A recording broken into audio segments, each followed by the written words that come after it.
Hey guys, in this video I want to talk a little bit about the idea that certain people can't become programmers no matter what. Like there's some just switch in their brain that either is on or off if they're able to become a programmer or not. And I've seen this sentiment quite a few times throughout the years from certain people, usually really arrogant type people. And what really brought this about for me to do this video was a specific tweet. I'm not going to put the account out there, but it said, please stop encouraging people that can't be encouraged. If you can't think in that scope, you can't be a programmer. And I think that's just a really shitty negative message to put out. I can almost see where this line of thinking comes from, but I definitely don't agree with it, and I'll kind of explain my opinion on it. You guys can let me know what you think.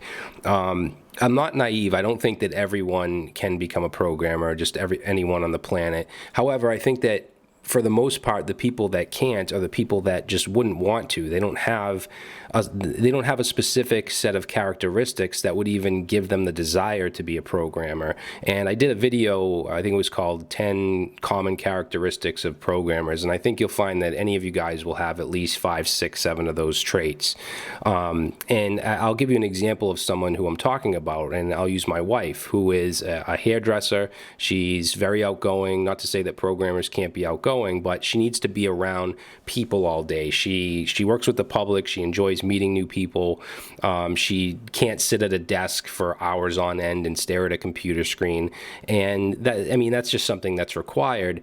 If you have no desire to do that, I don't think you can be a programmer, but it's not a problem because you don't want to be. In fact, she's told me multiple times that this is the last thing that she would want to do. So, that's one set of people. I think there's another set of people that think they want to be programmers. They do have an interest in it.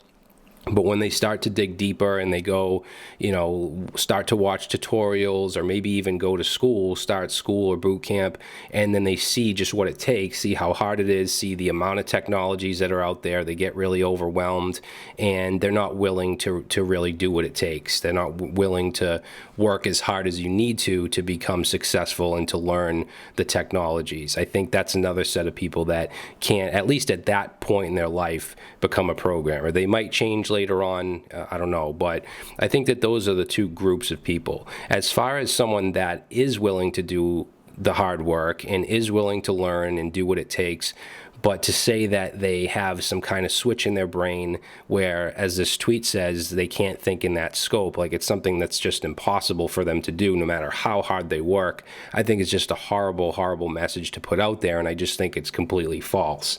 I think that scope that this person's talking about that you have to think in, I think that can be learned. And I think I'm a good example of that. When I was younger, I didn't do well in school. I wasn't really great at math. I didn't have great problem-solving skills or anything like that. And honestly, I think that this person and people like him would say the same thing about me 13 years ago when I started to learn to code. So this message kind of just really gets to me. So when I see something negative like this, I like to put something more positive out there, because this can really bring people down. You know what I mean? And I don't know, maybe that's his goal. Or people like this that put this stuff out there, maybe that's their goal. Maybe they feel like, I don't know, programming, like the industry is going to get overrun by a bunch of idiots that don't know what they're doing. But if they're idiots that don't know what they're doing, they probably aren't going to stick with it. I do think you have the ability to learn how to think like a programmer. And I also don't like this because there's so many people that just have imposter syndrome. And if you don't know what imposter syndrome is, it's basically where you feel like a fraud, like you shouldn't be doing what you're doing, like you're not meant for that. Even if you do somehow land a job, it's just luck. You're not good enough.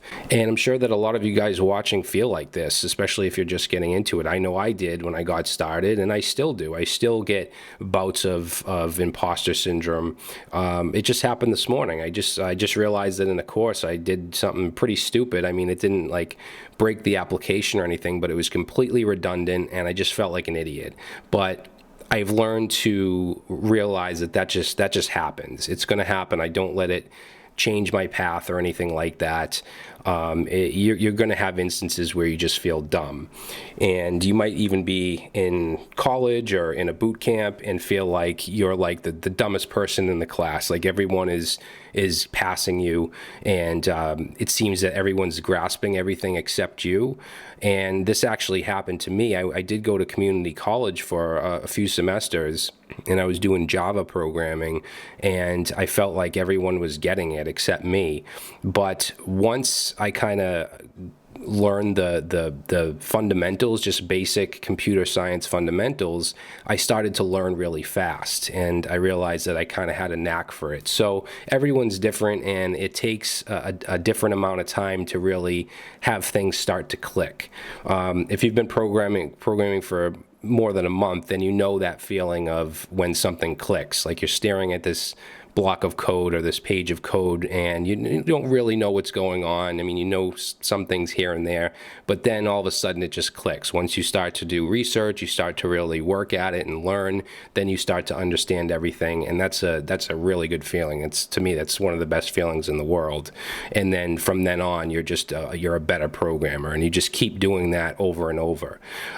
So I'm kind of getting off track of the original topic here, but it's just I really don't like this sentiment, and wanted to put something positive out there for people that might feel like they're not good enough and not smart enough, and just realize that scope that you have to think in, that can be learned.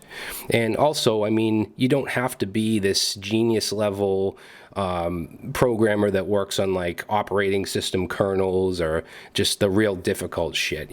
Be a front-end developer. So, I mean, not to just say that front-end developers aren't smart or anything. I am one myself, but there's different levels of programming that aren't as difficult, aren't as analytical. You don't need to know as much math for things like that.